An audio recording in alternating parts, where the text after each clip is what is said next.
Hello everyone and welcome back. Today we're talking about House of the Dragon episode 10, the finale. And it is true, time waits for no one. And this whole episode, like that ending gave whole new meaning to like biting off more than you could chew. Like Aemond just wanted an eye for an eye. He didn't want a life for a life. Like his face at the end was like, I went too far. Like that was a bit much. So this episode was chaotic for a lot of reasons. I don't know how you guys feel about the lack of agency when it comes to some characters, because everything just seems to be happening by accident, you know, like these misunderstandings with Aegon being king, and now with Aemond, right? Like he did not mean to do that, but he did. And from the start of the season, like Alicent, she's always been on her tippy-tip toes, right? She's always been warning her family, like, listen, we need to be prepared for war. We need to be prepared for this and that.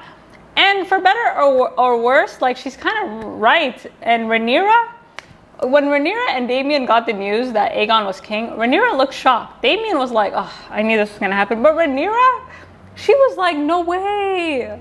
But I'm supposed to be queen. Like that was literally her argument. And I was like, sis, why don't you have spies everywhere? Like at least Alicent is actively involved in her house. Whereas Rhaenyra was like, yeah, I'll come back on Dragon Back and we can kick it, right? Like, girl, you're not kicking it anymore. And I will say this about Daemon, like I was impressed by how loyal he was. Like he had several opportunities to just go in on her, right? And take over and make some orders to start this war. Instead, he balanced, right? Like he kept her best interest at heart without overstepping the line. And I thought that was very well done. In terms of Rhaenyra's raggedy behind, like I can't believe she sent her sons out. First of all, she sent her sons out. Second, separately, especially after having a conversation with her youngest son about, you know, having to prove your inheritance, right? Like I think it's really ironic that she's now in that position that she just told her son that he would be in. So that whole thing was a mess. And I'm surprised, like it just seems like a grave miscalculation because they're trying to figure out how many people they have on their side, and they can assume the other house is doing the same. Like that's why I was kind of confused. I'm like, yo, the odds of dragons meeting and possibly fighting was always quite high, so I'm not really sure why they didn't account for that at all. Like that was a bit confusing and strange. Ending, you know, having the two underdogs fight it out was really appropriate because as you remember, Aemond fought hard to be a dragon rider, and I'm still not all the way against Aemond. You know, like he's had to prove himself time and time again. He has this deformity, like everything's an uphill battle for him. And Lucerys, as we saw, he wanted to give up Driftmark. He's like, listen, I'm weak. I don't know what I'm doing. I cannot lead these men to anywhere, let alone to war. So having the two underdogs kind of fight it out at the end, and then having it all like, and both of them being unable to control their dragons, right? Like they've done so much work to get to this point, but it's still not enough. Right, it's almost like they wanted so badly to prove themselves, and in doing so, they totally failed. You know, as I was watching Lucerys like try to control the dragon, right from the beginning, as soon as he leaves the house, he's trying to calm the dragon. He's like, listen, you have to listen to me. And that's a point they keep making over and over again, that the dragons can be controlled. But as Viserys said early on, like this is a myth. You cannot control the dragons. Like this has limits, right? And these limits are about to be tested by war, as Aemond found out the hard way, right? And there's this tension throughout, and I'm sure it'll continue, between, okay, like, there's a difference between winning and destroying everything. And these dragons are the difference, right? And I really wish Aemond did it on purpose. Like, that whole sequence at the end, I kind of wish he intentionally killed Lucerys. Like, that would have been better. But the misunderstanding, again, I'm not sure how I feel about this lack of like control or this lack of like agency. Like things just seem to happen coincidentally. So as soon as she sent her sons out, I think she kind of knew one of them might not come back, right? And I'm surprised that they killed off the obvious choice, you know, not giving him that redemption story arc. Like they killed off the weakest son and they left the strongest son, to say, you know, for lack of a better word, intact for all we know. Speaking of the episode starts off with Rhaenys informing Rhaenyra that she's no longer queen. And the way Rhaenyra finds out, right? Like this is shortly after lecturing her son about having to prove himself as you know, the future heir to Driftmark. And she's clearly gonna have to do the same. And watching Rhaenyra's reaction, like she's like, oh my God, like you, really? And you know, I hate to say, but Viserys has been dying. Like the fact that they didn't calculate this just seems really strange to me. Like, okay, first of all, you know they're coming for your head. Daemon kind of knew, like he kind of looked at her like, And I have to say this about Rhaenys. Like Rhaenys, the whole episode she's watching Rhaenyra quite closely. And I don't think she was as convinced until she kind of recognized Rhaenyra's restraint, right? Like all these boys want to go to war. All these boys want to fight. But Rhaenyra's like, listen, there's a war coming, you know, from the north. Like there's a bigger picture here none of y'all can even see. So I think Rhaenys, like watching Rhaenyra control herself, like she was like, maybe I can side with you. And in terms of like that whole sequence of her giving birth, I'm not really sure what the point of that was. Like I felt that was highly unnecessary. Maybe it was to show that Targaryen blood is just poison. Maybe it was to show that Daemon is actually loyal, because that whole time when Rhaenyra is giving birth, he could have fully, he had complete control. Anything that he ordered, they would have done. So he had ample opportunity to land the first blow, but he chose not to. And Daemon, I go between loving him and hating him, you know? And I think he did a good job this episode. So the split between Rhaenyra and Daemon is subtle, but like highly significant. So it seems like Viserys did not inform Daemon about the White Walkers that are coming. Like he did not tell him about his visions. And this idea of impending doom in Rhaenyra's mind is what's actually keeping her in control. Like Rhaenyra in this episode, we found out, is more like her father than Daemon. And I think Daemon was hoping that by marrying Rhaenyra, he could kind of mold her as he sees fit. But Rhaenyra has this image of her head of like impending doom, right? So in her mind, she's like, listen, I need to do whatever I can do to keep the realm together, even if that means, you know, maybe bending the knee to Aegon. Because whatever is coming is going to require all of them to be united. And so if they go to war, you know, no one's going to win. So she has this bigger picture in her mind. And Daemon, like that whole scene, you could tell he was fed up and he's tired. And I realized why he was fed up. He's never been taken seriously, right? His brother didn't even want him as hand.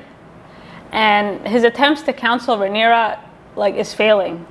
And I think he got really, really frustrated.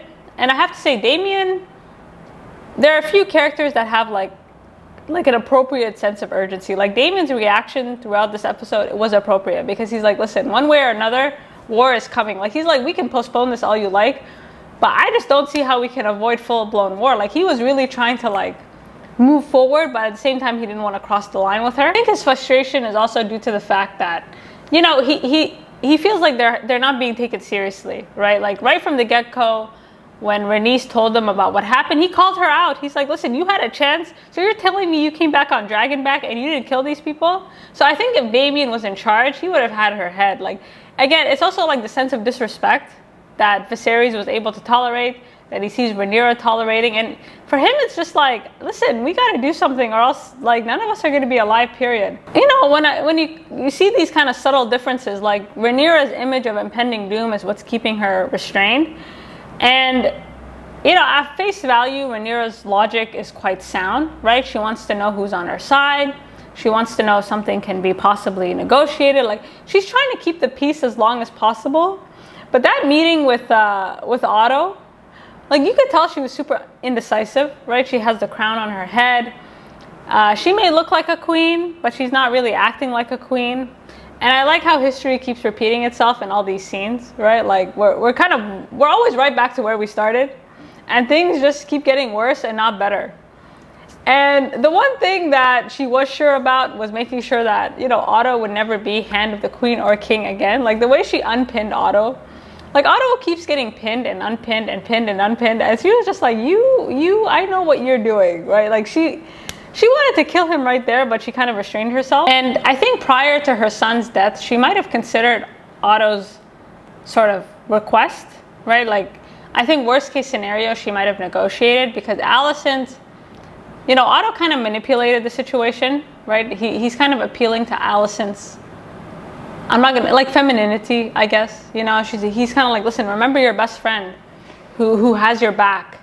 And then, like, aside from that letter that was from Alicent, you could tell like everything else was from Otto, in terms of like the terms and conditions, in terms of like, you know, listen, we'll give you a high position, but just know that you're under us. And Otto so badly wants to humble Daemon. Like, he wants so badly to humble these people. He wants so badly for them to bend the knee. Like, he wants that hierarchy so badly. He wants that move up. And Daemon had some petty words. Like, what he said about Alicent, I was like, oh, like, he wasn't wrong for it, but he was just like, I'm not bending the knee to your raggedy son. And my kids are not going to be your cupbearers. Like, I don't know what you're talking crazy here. And so Otto is forced to leave. But, you know, Otto, the thing is, like, a lot of people want to humble Daemon and Rhaenyra. And Lord Corlys is one of them. And I was surprised at Lord Corlys. You know, like, I guess he's been down bad because he just woke up. And he just now realized that his brother is dead. Daemon beheaded him. The Aegon is king. Like, he woke up like, listen, I'm tired of this crown.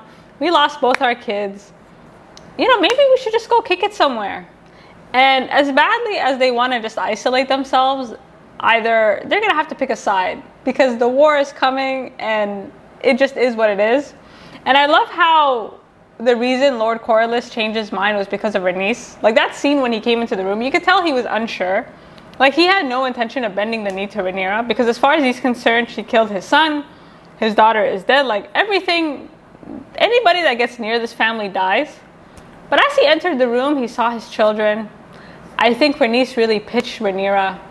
And he's like, I don't know, maybe I'll be on your side. And I think Lord Corlys was shocked that Rhaenyra wasn't ready for war. Like, he assumed that she was waiting for his confirmation, but she wasn't, right? She just wants to know, like, listen, in case something happens, like, you got me or not. At this point, Lord Corlys is done with the crown, but he can't exactly stay neutral.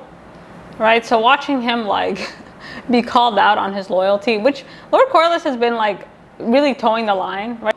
Now leading up to this ending. So this episode was quite, like, I wanted this episode to go on for longer. So the first plot, I thought it was a nice plot move to have the sons be the messengers, to kind of have that sense of urgency, like that personal touch. But I knew as soon as like Rhaenyra's eldest son like recommended that, like something was gonna go wrong, right? And Rhaenyra's face momentarily, like you could tell she was like, ooh, this is a bad idea. And I think she was more worried for her eldest son starting a fight than she was for her youngest. Like, she made them pledge that, you know, they are messengers, not warriors. You are not out here to start some crazy business. Like, you need to go there and come back in one piece. And the son that we follow is Lucerys, right? We follow the youngest son, and that was really sad. And everything about him riding that dragon, like, it started off in hesitation. It started off uncertain. He lands, he goes to see this, you know, this lord. And this lord was looking like, I thought he was going to kill him right there, then and there. Like, when I saw Aemond in the room when he landed, I was like, this is not good. This is treason. But that whole sequence was really interesting because Aemond showed no self-control. Like, at first I thought he was trying to scare him, but then when I realized, like, he's actually angry, and, you know, and we see his eye for the first time, I was like, ooh, Aemond is pissed. But this king was basically like, listen, your house is messy. You need to figure out who's king. Unless you're going to marry my daughters over here, then you can just be on your way. And I do like that he granted him passage, right? That he was like, listen, this kid is not a warrior. He's here to deliver the message, and you need to let him go. So again, like, you could tell from that, Rhaenyra still has hope because these houses don't seem all the way sure about who they want to side with. And so that was the first indication of that. And this whole sequence of him getting back on his dragon, like the rain, whew, that was a very well shot scene. Because first I knew that Aemond was going to come behind him. And that whole, like, when you kind of see like Aemond's dragon over top of like Lucerys' little dragon, I was like, he's going to die. And at first Aemond was teasing him. But as soon as like one dragon attacked the other, and neither was intentional, right? Like, they didn't have control over their dragons. And then that's what caused that chaotic ending. And that ending, you know, like, talk about an eye for an eye. Like, Aemond just wanted his eye. He didn't want his life, right? Like, he got more than he literally bit off more than he could chew. Like, that ending gives whole new meaning to that whole saying. Like, I was just like, oh my God. And then you could see the pieces flying down, and Oh my God. You know, and it's really ironic thinking about it, because Aemond in the last episode was like, well, if I were king, I would be found. And he looked horrified. He's like, I don't want to be found. Everyone's going to blame him for starting this stuff. And Rhaenyra's face at the end, when Daemon tells her, says it all, right? Like, they're coming for their necks. So overall, I thought that was a very good finale. I thought it set up the next episode really well, because now I'm wondering what happened to the other son. So I thought the lead up was really good. I'm not sure how I feel about this indecision of things just happening coincidentally to people. I also don't like that I'm not really on a side yet. Like, I know I don't like Aegon. I still don't all the way hate Aemond. Dameon, I go back and forth. Rhaenyra is just there. Like, she's almost like a non-presence for me. Like, I don't get it.